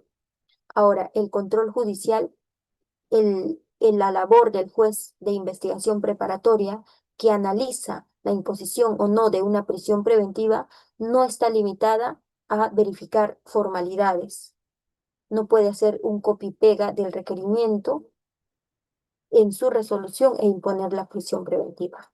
No puede hacerlo, dice la norma, al menos es la jurisprudencia, sino que se tiene que hacer un examen sustantivo, tiene que aplicar el test de proporcionalidad para determinar si efectivamente corresponde o no corresponde la imposición de la prisión preventiva y esto pues se realiza, como hace un momento decía un compañero nuestro que está presente en clase, de acorde a cada caso concreto. El Tribunal Constitucional también aquí en este punto eh, reafirma la labor judicial cuando se trata de la imposición de la prisión preventiva, indicando que las resoluciones tienen que tener una exposición clara, una exposición precisa y suficiente de los hechos y del razonamiento jurídico que justifiquen la medida de prisión preventiva en este caso. Nuevamente, aquí reafirmamos y reiteramos este argumento de que no puede suplirse la falta de motivación del fiscal ni asumirse una carga argumentativa que no le corresponde. El rol del juez es controlar, no de sustituir. Eso debe quedar muy claro cuando se trata de hacer defensa sobre todo. ¿Cuál es la implicancia del rol judicial dentro de la imposición de la prisión preventiva? En principio, como ya veníamos desarrollando, controlar la legalidad, verificar si se cumplen todos los requisitos que exige el artículo 268 para la imposición de la prisión preventiva, que el requerimiento efectuado por el fiscal no vulnere derechos fundamentales, sino que cumplan cada uno de los presupuestos, no solamente formales, sino también debidamente fundamentados y objetivamente acreditados. Por otro lado, también el juez tiene una labor de control de razonabilidad. Tiene que evaluar cuando está frente a un requerimiento de prisión preventiva si los argumentos del Ministerio Público son coherentes, son pertinentes y sobre todo si son suficientes para imponer una prisión preventiva. Finalmente, también el juez tiene el deber de controlar la proporcionalidad de la prisión preventiva, determinar si en ese caso en específico es adecuada o no es adecuada la imposición de esta medida grave. Si la imposición de la prisión preventiva es necesaria, si es equilibrada, frente a lo que está buscando el Ministerio Público en su investigación. Eso tiene que evaluar cuando se presenta una situación de requerimiento de prisión preventiva. Aquí les pongo nuevamente un caso práctico también que es parte de las evaluaciones de la Junta Nacional de Justicia cuando pues evalúa a los postulantes y está referida a la prisión preventiva. Esta la vamos a desarrollar y dice de la siguiente manera y quienes estén atentos también pueden dejar sus respuestas. Juan Martín es un joven estudiante de la universidad quien decide trabajar para costear algunos gastos de sus estudios. Inicia a trabajar como cajero de un restaurante y siendo el primer día, su empleador, José Santos, le solicita que envíe un paquete por agencia de transporte terrestre, pero le pide que coloque su nombre y DNI en el paquete porque no encontraba el suyo. Iba dirigido al interior del país para un familiar de su empleador, José Santos. Cuando Juan llega a dejar el paquete, los supervisores lo revisan y encuentran en el interior del paquete una cantidad de sustancia sospechosa colisionada entre los souvenirs. Por dicha razón, se comunica con la policía y fiscalía. Y al hacer el examen correspondiente, la sustancia es identificada como clorhidrato de cocaína, 6 kilogramos, lo que motivó a que Juan Martín sea detenido y posteriormente conducido a la fiscalía para el inicio de las investigaciones correspondientes. Entonces aquí tenemos un caso eh, que es tomado, como reitero, por la Junta Nacional de Justicia. ¿Y qué dice la pregunta? Respecto a la imputación realizada contra Juan Martín, ¿se puede sostener? Bueno, acá tenemos la pregunta referida a la imputación contra Juan Martín y nos vamos directamente a las alternativas. En cuanto a Juan Martín, sobre la imputación. A. Se le debe imponer o se le debe imputar el delito de tráfico ilícito de drogas al ser correo de drogas. Alternativa B. La conducta de Juan Martín no es dolosa. C. se le imputa la comisión del delito de tráfico ilícito de drogas, pues actuó fuera de su rol como cajero. La alternativa D está exento de responsabilidad por actuar por estado de necesidad. Bueno, como se trata de imputación, nos vamos directamente con la respuesta. En este caso, descartamos las alternativas que son A, C y D y nos quedamos con la alternativa B, porque en efecto es evidente que la conducta de Juan Martín en este caso no es dolosa. Ha realizado la conducta encargado por la persona que le contrata y pues no ha sido voluntad misma de Juan realizar esa conducta, ¿no? Pero aquí nos vamos, sí, con una pregunta sobre el grado o nivel de sospecha probatoria para imputar el delito de tráfico ilícito de drogas. Por ejemplo, tenemos las alternativas que nos preguntan, que nos mencionan. Se puede señalar en este caso. Alternativa A. Se requiere de sospecha más allá de toda duda razonable para imputar el ilícito penal. Alternativa B. El nivel probatorio existente en el caso es suficiente para requerir una prisión preventiva. Alternativa C. Para acusar se debe tener un nivel de sospecha suficiente, lo cual no se cumple.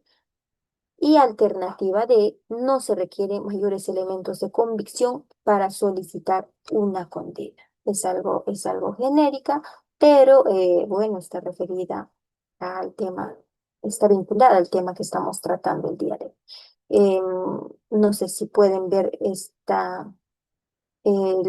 la pantalla que estoy compartiendo, pero si desean resolverla y de igual forma yo espero sus respuestas en los mensajes, en el chat del Zoom que estamos en este caso.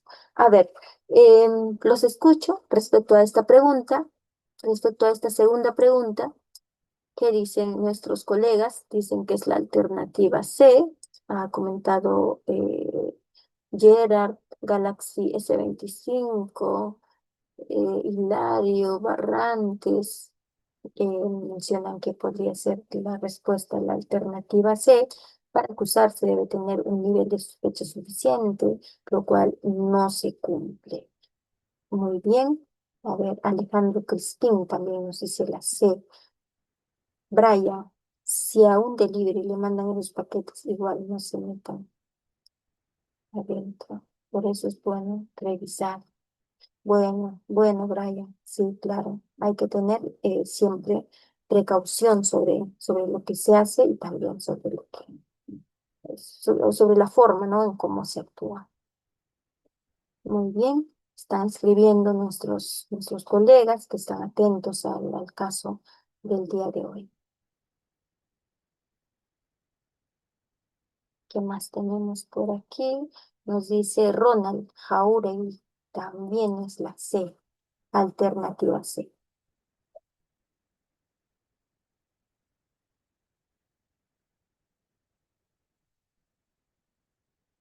Muy bien, qué bien que estén atentos y estén con ánimos, ¿no? De querer participar y de cooperar en esta noche.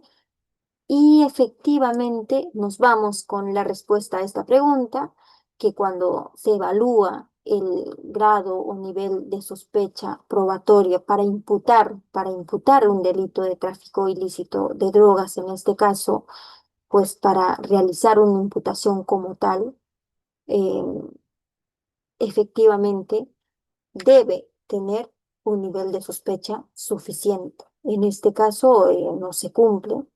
Y pues la respuesta sería la alternativa C y varios de nuestros colegas han acertado con esta respuesta, con esta alternativa y descartamos las demás. Igual el caso se las dejo para que si quieren usarla para otros fines académicos, también lo hagan.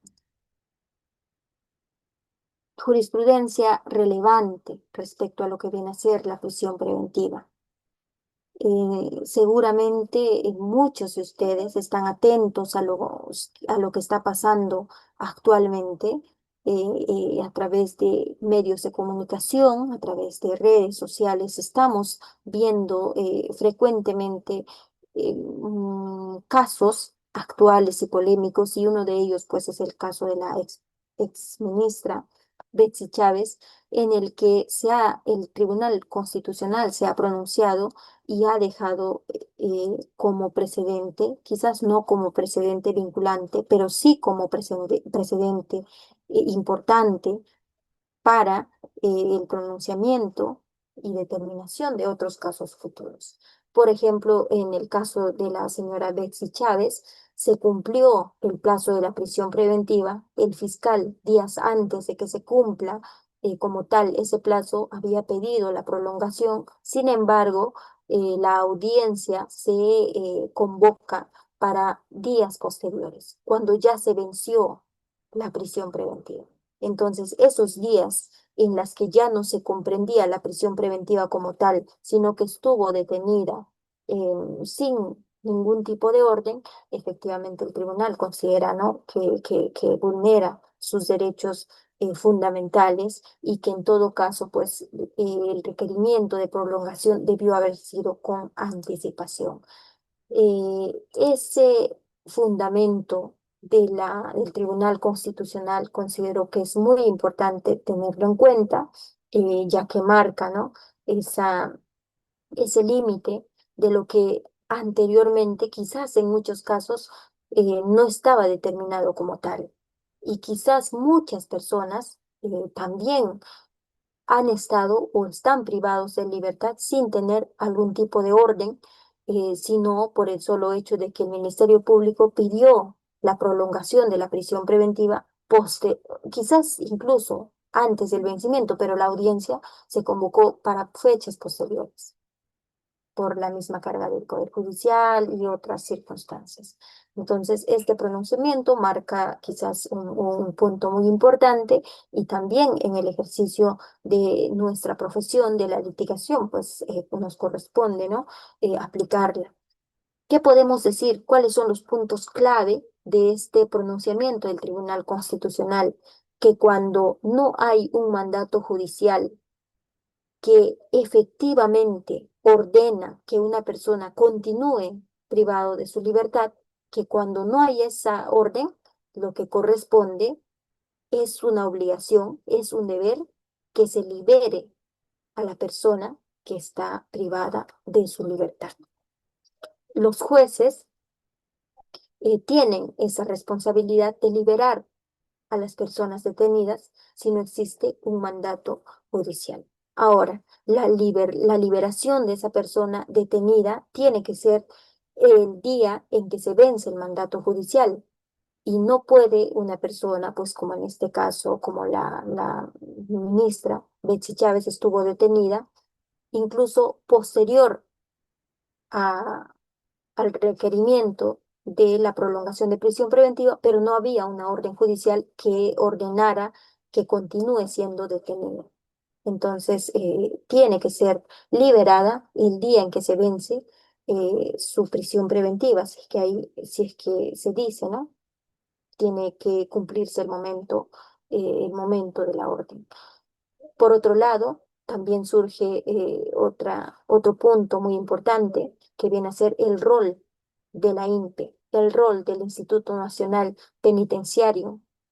Cuando se vence el plazo del mandato judicial respecto de la prisión preventiva de una persona, tiene que verificar el INPE de que no hay otro mandato, por ejemplo, de que no hay otra prisión preventiva, por ejemplo, u otra resolución que ordene que continúe siendo detenido. Si no la hay, pues tiene que informar al juez para que de esa forma se ordene la liberación de la persona.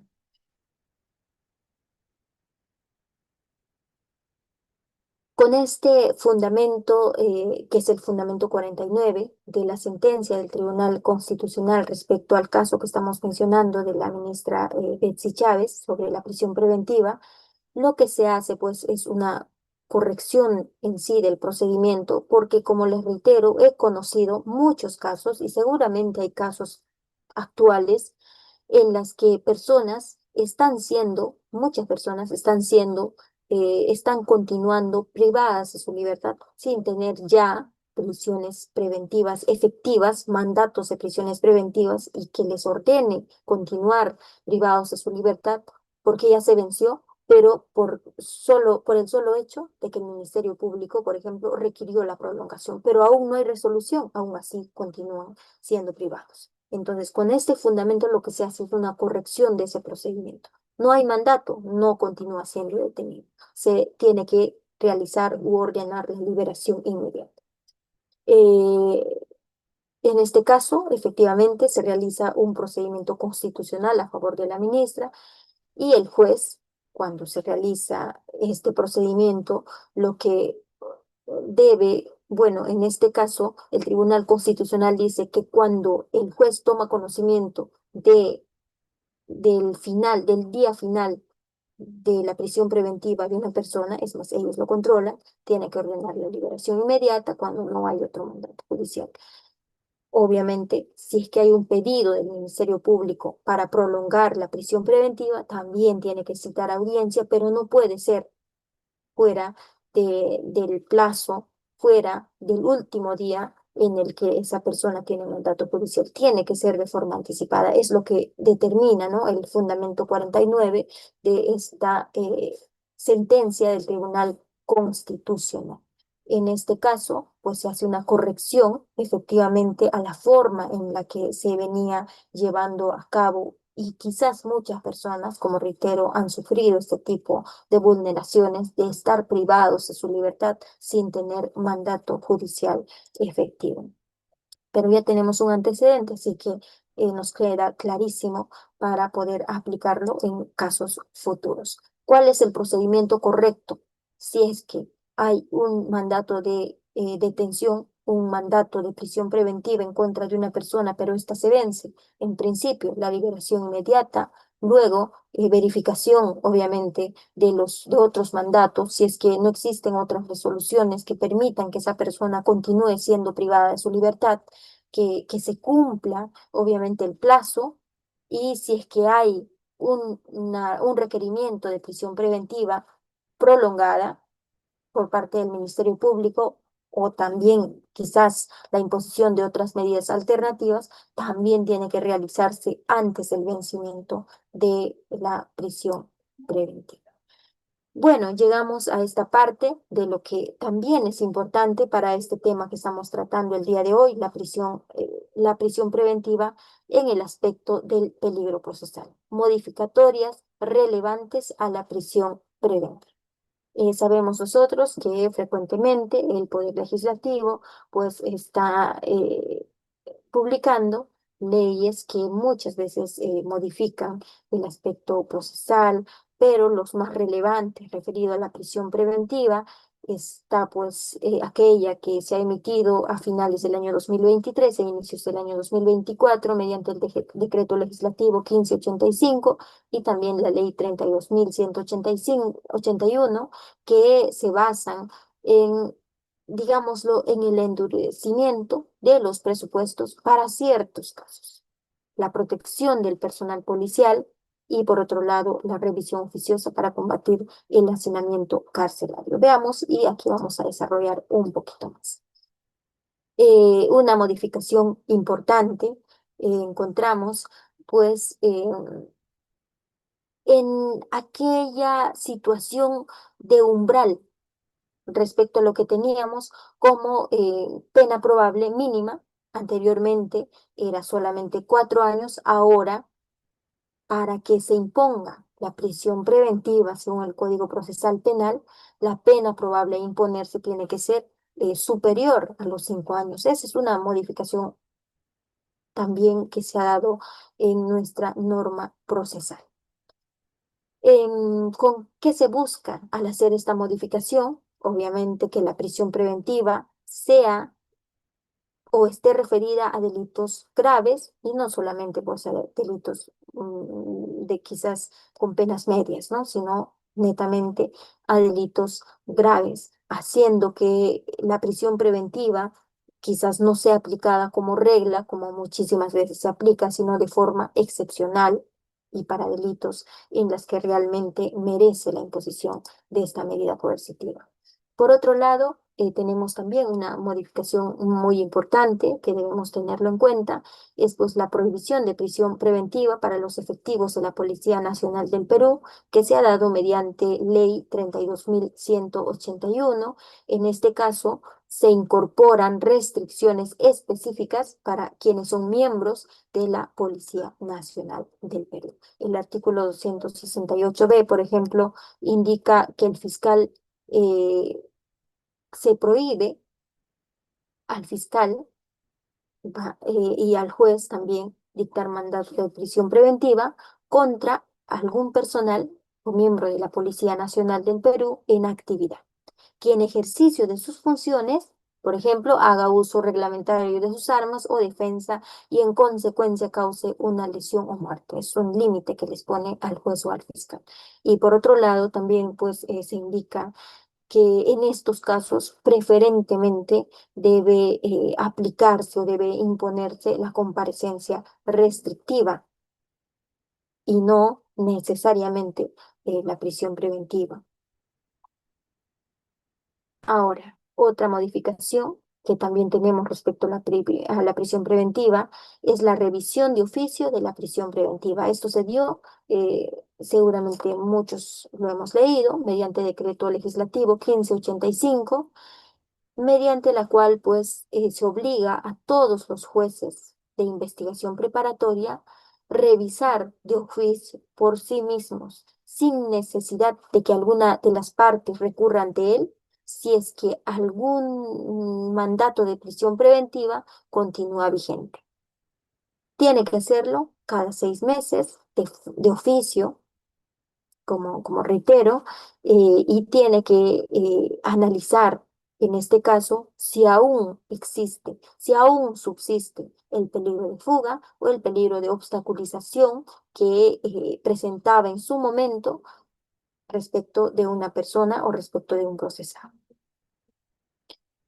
Finalmente, también tenemos otra modificatoria que está referida a la vigilancia electrónica como medida prioritaria, aunque no es una modificación como tal, no es una modificación a a los requisitos o elementos de la prisión preventiva. Sin embargo, pues esto refuerza sí el uso de las medidas alternativas. Por ejemplo, tenemos que en el artículo 268A se indica que el juez debe aplicar de preferencia la vigilancia electrónica personal como medida provisional en aquellas situaciones en las que la prognosis de la pena privativa de libertad no sea mayor a los 7 años.